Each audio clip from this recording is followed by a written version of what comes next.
This week on Hermitcraft. Sometimes it's funny because I'll say stuff in my video and then sometimes people will be like, oh, I love the X reference, like X being whatever I said. And it was not a reference to anything at all. It was just something I said. And I'll just be like, yeah, I'm hip. Welcome to the Hermitcraft Recap. My name is Pixel Riffs. Our writer is LoyXP. Captions on this video were provided by Liara. We're now in the calm after the storm as the rumblings of April Fool's pranks fade into the distance. Or perhaps that's just the whimpering of ghasts on the other side of the mountains.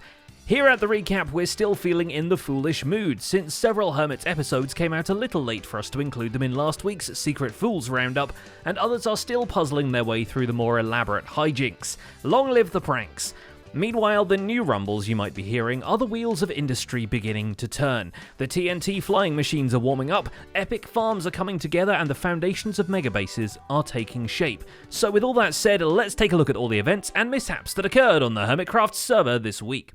Starting with the remainder of the undisclosed Ignoramus Pranks, we're treated to both a prank and a prank reaction from Pearlescent Moon, whose response to the spaceship that's arrived to beam up her alien statue is a delight to watch, and so is the prank she cooks up for Jevin. Lord, whoever did this prank, it must have taken them so long to do that. Absolutely fantastic. Figuring she'll combine Jevin's slimy Minecraft skin with his choice of business, Pearl builds a very gooey pig chef directly above Jevin's house, as though Slimer from Ghostbusters decided to get a bit bacony, and dangles a few chickens from the underside of it for good measure.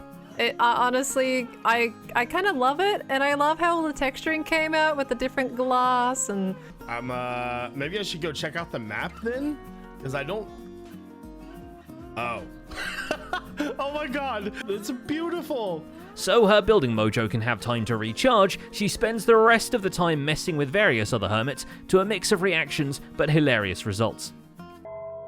You're not supposed to be dancing to horrific music, XP. Jevin is not too sure he wants to exorcise the drippy spirits just yet, though he gets a good laugh out of the structure. His own foray into mid-air building is actually no less green. At the Savannah base, he builds a floating creeper farm, but then again one 4 times bigger and actually working.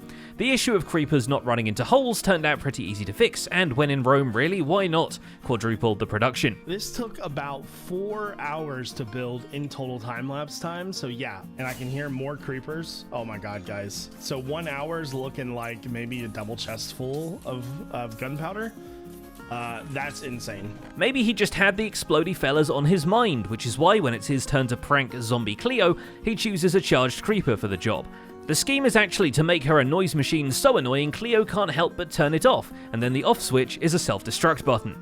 Jevin even starts his own community event, much like the prank relay race, an Easter egg hunt, but like no other. Instead of Jevin setting up all the Eggos for hermits to Lego, the participants themselves will each hide an Easter egg at their bases, and then will be rewarded for finding everyone else's. Though the effort from not having to build a baker's dozen of overlords is instead channeled into a new map pixel art promoting the event among the locals. Which is why we gotta hurry up and get through the 2 remaining videos we have on the prank marathon, and you'll find them surprisingly similar. For one, Cubfan135 is lured with the promise of pie to an arena looking similar to his Ravager Run minigame. His beast dodging skills are tested once again as he collects the pies and makes his way out of Impulse's long-term revenge scheme. Alright, Cuddles is on the opposite side from me right now. What if I do F3 plus B to see hitboxes? Aha! Bingo! Thank goodness I know some game mechanics. Okay. And for 2, Tango Tech is thrown by Good Times with Scar into a decked-out callback minigame he called Locked Out. Though as we alluded last week, Tango quickly finds the invisibility potion in one of the treasure chests, and all the enemies immediately focus on Scar instead. No! I'm invisible though! What's the matter, Ravager? Something wrong? It's still not the absolute worst experience death-wise, given that Gemini Tay killing him for sports was just around the corner, and not even the most dangerous monster encounter by far, because, you see, Impulse and Tango have made a Wither Skeleton farm, or perhaps the Wither Skeleton farm. Shenanigans abound, because this involves trapping a fleet of piglins in places the Wither Skeletons can get mad at them, which first involves them getting mad at Impulse and Tango. Come on. He's so scared. There's so many skellies after him. I'm scared and I'm standing over here. But once the fields of Wither Roses are in place, this thing puts up some big numbers, and Impulse has plenty of space to sell the produce out of now BDubs has finished the ground floor renovations at I Am Mortal. The totems and emeralds have their own organised shop space, but there's room upstairs for more shops as soon as the merchandise is ready. Oh, Yeah. that looks amazing. Did you do like armor stands to turn the blocks like that? Yes, I did. I never will again. Never will again. Dude, have you messed with those before? Yeah, they're a bit tedious. We get to see some of the process in BDubs' video, including swearing himself off the armor stand book for life. He's not happy with armor stands in general, especially when the enchantment glow makes it impossible to tell his fireman's uniform from his bomb squad suit. Dang it. Man, they're all the same glowing color. And then he gets attacked by a diamond armored skeleton in his own home, so perhaps we shouldn't be surprised he leaves town for a bit. Yeah! Jokes aside, this is when BDubs embarks on building his first challenge for the other hermits, a ruins parkour challenge located, somewhere. His plan is to give it some time for the others to find it organically before he starts dishing out clues, but should they find it, they've got to claim the banners at the top of the tower without a sneaky use of elytra and return them to him for a reward. One prank continues to perplex Doc M77, who's still trying to work out what on earth Iskel's giant Gary the Goat statue wants to eat. One thing's for sure, he's not sharing his beloved tomatoes now they've been arranged around his house. But Gary is not the only goat around here who drops TNT, because Doc has chosen a location to build a perimeter. Marking out a 16x16 chunk area and setting up a huge checklist of blocks and other requirements, he plans to blow the whole thing sky high with TNT and collect a ton of precious ores in the process. I think this is the way to do. Don't neglect the cobble collection while we're here. It's actually pretty smart. Oh man, there's emeralds here.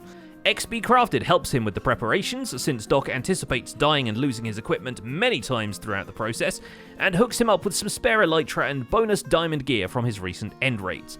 To his credit, Doc manages to not get blown up in this episode, although the trench-digging TNT duper he builds to outline the perimeter isn't quite so lucky.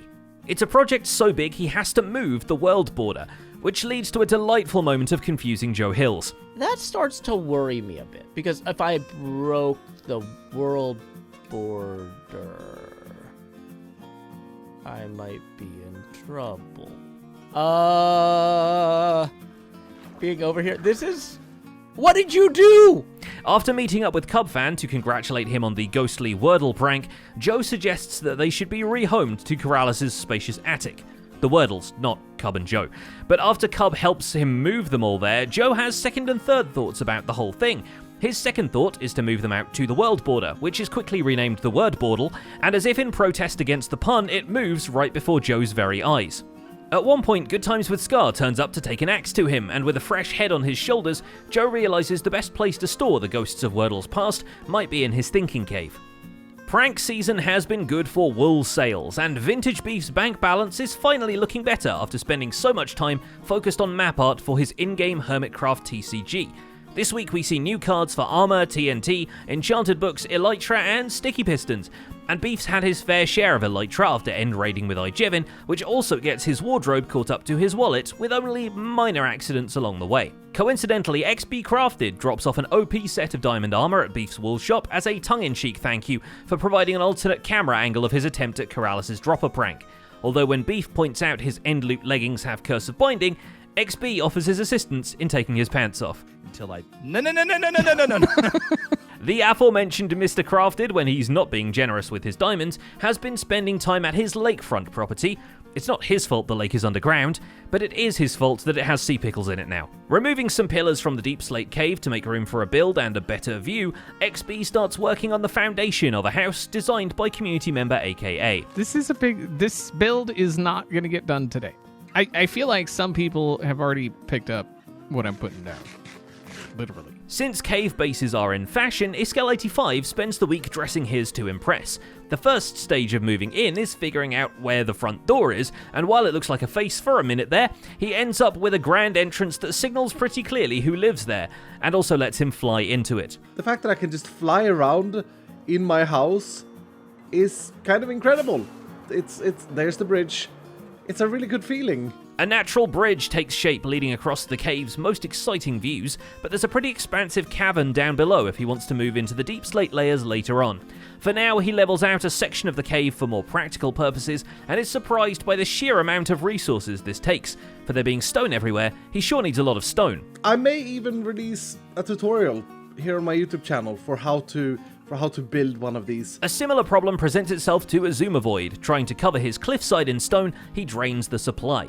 Luckily, regular stone can be insta-mined with a beacon, and so X fights a couple of withers, or rather employs some golems to do that for him. Because I want to see if you can do this just by clicking with one golem. Right, and then I need to spam click you, and look at how low my health is. You can see how much iron I'm using as well. No, that's going to destroy my Nether Star. Not like there's going to be a shortage of those once he's finished with the iron farm. Said iron farm is actually encased and hidden away inside a tower he adds to his home, following on the trend of every new element being a redstone contraption pretending to be a building. Really, for a house filled with farms, it doesn't look that much like a farmhouse. So yeah, Piglin stole his chest plate, but at least he can brrr stone now. Now Hypnotized grinds into the hill just for the kicks of it. Not happy with his backyard being above the first story of his house, Hypno takes a chunk out of the hill and molds it into a homey garden, even if immediately after the actual crops and sugarcane go into the cellar, lest it get in the way of the cozy tree shade. I tell you what guys, it's a great feeling when you log back into the server and like all of your crops are completely grown when you weren't even online. But Good Times with Scar has to hide away an even bigger farm. Now that the storage system, the raid farm and the iron farm at Tango Green and his villager hall are all done, Scar is tasked with making it all look nice. And given that they've already built an ocean around the place, it's only natural to contain this project inside a container ship. USS What's-Its-Name quickly glomps up the trading hall just as quick as the trash chute eats up several hours of trading Scar's done, because in the time they've been building the sorting systems, no one thought to label the inputs. You throw the blocks in here, and I thought they go down into the storage room. Instead, they go on that ice road and get burnt up. I have burnt hundreds of stacks of blocks. But this one is a completely separate system. And finally, there's Gemini Tay and her own nautical base. With Stress Monster at her side, Gem fills in the tanks for the Guardians to spawn in. She also reinforces the glass wall around the temple perimeter with pillars holding the damn wall in place. It helps that there's also an amethyst geode under the temple that will be convenient to farm while AFKing for the Guardian bits. With the temple project near complete, Gem finds herself scouting a next location to start a proper base at. She, Impulse and Pearl explore the world map until they settle on 3 hills separated by a picturesque valley. Diamond block, pearlescent moon. Don't you tell me.